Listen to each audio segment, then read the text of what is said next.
Beleza, pessoal? Então nós estamos aqui estudando o Estatuto do Servidor Público Municipal do município de Sinop. Na aula anterior trabalhamos as formas de provimento. Por uma questão lógica, a gente já trabalha agora as formas de vacância aqui, e aí a gente volta para a sequência dos artigos, porque a prática tem nos dito, tem nos ensinado que é muito melhor você já trabalhar esses dois itens na sequência. Legal? Então, se por um lado provimento é prover, é preencher, do outro lado a vacância é vagar, é deixar vago, tá? Então, quando eu tenho um cargo ocupado por uma pessoa, acontece alguma situação fática com essa pessoa e aí aquele cargo fica vago. Legal? As duas primeiras lógicas, né? Exoneração e demissão. Quando um servidor público ele é exonerado ou ele pede exoneração, o cargo fica vago. Quando ele é demitido, mesma coisa, né? A mesma coisa, o cargo ficará vago. Nas aulas anteriores já falamos a diferença de exoneração para demissão, mas vamos repetir porque concurso público é repetição até a exaustão. Legal, pessoal? Então veja, exoneração aqui, ó, não tem caráter punitivo. A demissão, ao contrário, tem caráter punitivo, tá? Então, na exoneração, por exemplo, a pessoa passa num outro concurso com um salário melhor, uma atribuição melhor, um outro local de trabalho, e aí ela pede exoneração do cargo que ela ocupa e vai trabalhar em outro, tranquilo. A demissão não, a demissão é sempre numa sanção, tá? Então, você pode até substituir essa palavra aqui por sanção. Legal? Vamos baixar um pouquinho aqui. Ascensão, transposição e mudança de cargo, todas foram declaradas inconstitucionais pelo STF. Né? Como eu também havia falado na aula anterior, a pessoa fazia concurso para um determinado cargo e depois alçava e ia trabalhar em outro recebendo aquele salário. Então, isso aí é burla ao Instituto do Concurso Público.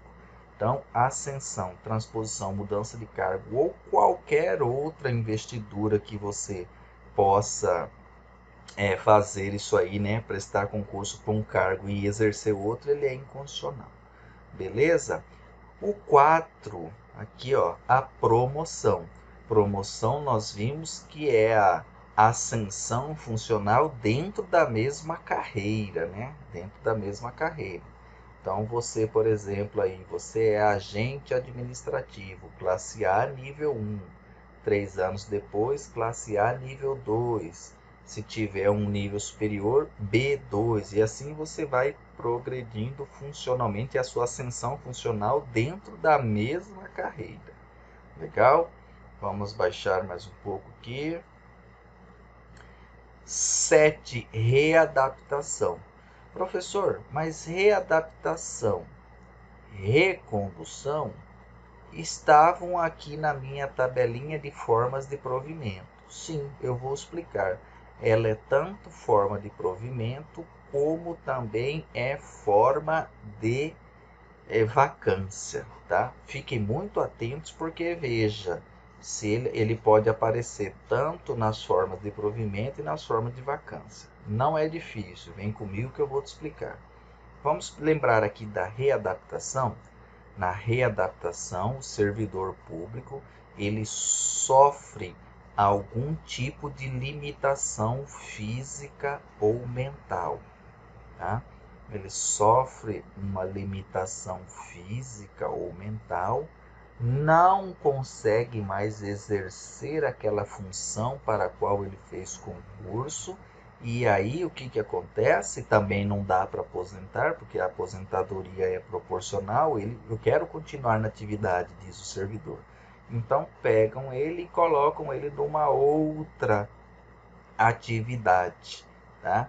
Aí nós vimos também que as atribuições, a escolaridade, os vencimentos devem ser similares, devem ser parecidos, tá? Mas veja que quando eu readapto esse servidor, o cargo dele ficou vago, não ficou?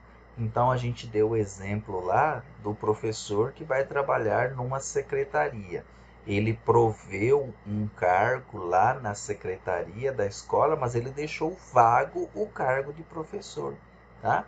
É a mesma coisa que a recondução. Veja, o dono do cargo, né, o titular do cargo que havia sido demitido, ele consegue anular essa demissão na via administrativa ou na via judicial.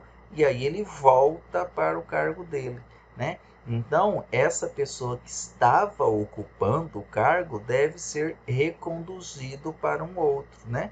Então, ele deixa o cargo vago ali para que o titular ocupe e ele vai para um outro, né? Bem tranquilo. Então, veja que essas formas de provimento esses dois institutos, melhor dizendo, eles podem ser formas de provimento ou forma de vacância, depende de como a banca vai te contar a historinha, tá? A aposentadoria também muito óbvio, a pessoa se aposenta, o cargo ficou vago, a administração pública já pode fazer concurso público para prover aquele cargo. Mesma situação no falecimento, a pessoa, o servidor morre, e aí a administração pública preenche aquele cargo. E perda de cargo por decisão judicial. Às vezes o servidor público ele pratica algum crime funcional e aí ele responde uma ação de perda de cargo público e aí com a sentença, o trânsito em julgado, quando não couber mais recurso, ele deve ser afastado do cargo. Então o cargo vai ficar vago. Beleza, pessoal? O 49 seguintes vão dizer dessas situações aí da exoneração. A exoneração de cargo efetivo pode dar-se a pedido ou de ofício, foi como a gente trabalhou lá em cima lá, a respeito da diferença de demissão, tá? Porque a demissão ela tem um caráter punitivo. Legal? Vamos aqui ver o que é que mais tem aqui. O parágrafo único, a exoneração de ofício será aplicada quando? Vamos lá. Exoneração, lembrem-se, repetindo, correndo o risco de ser enfadonho, mas necessário, a exoneração ela não tem caráter punitivo. Então veja, a pessoa ela toma posse, tá? Ela toma posse e não entra em exercício. O que é que a administração pública vai fazer? Vai revogar aquele ato de nomeação, chamar o próximo da lista, né? Essa é uma situação. Agora imagine que o concurseiro aqui, o aprovado, ele tomou posse, mas ele não entrou em exercício, tá? Ele toma posse, mas não entra em exercício. Aí nesse caso aqui, ele já tinha um vínculo com a administração. Quando ele toma posse, ele passa a ter um vínculo com a administração. Aí, nesse caso aqui, o que é que vai acontecer? Nesse caso, ele vai ser exonerado de ofício, é a chamada exoneração ex officio. Ou quando ele, a gente viu lá, ou vai ver ainda nesse curso aqui, que o servidor ele precisa passar por algumas avaliações de desempenho que vão analisar a assiduidade, disciplina, produtividade dele e tudo mais.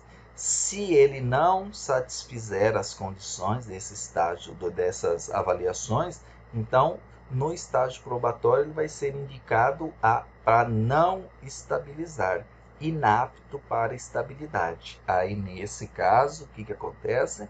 Nesse caso, também nós temos a exoneração ex officio.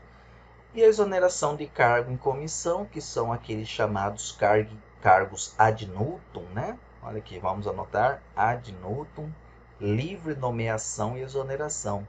A autoridade, ela contrata, né? E ela demite, exonera na hora que ela quer. Né?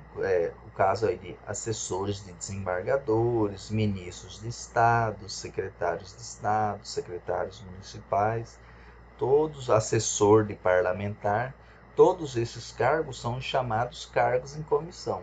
Então, a exoneração deles pode ser pela própria autoridade que fez a contratação ou a pedido do próprio servidor. Beleza, pessoal? Então, a gente venceu aqui num vídeo curto as formas de vacância de cargos públicos e agora a gente segue na sequência com o próximo vídeo. Beleza? Sigam as minhas redes sociais, curta, compartilhe esse vídeo com os amigos e vamos trabalhar. Até a próxima.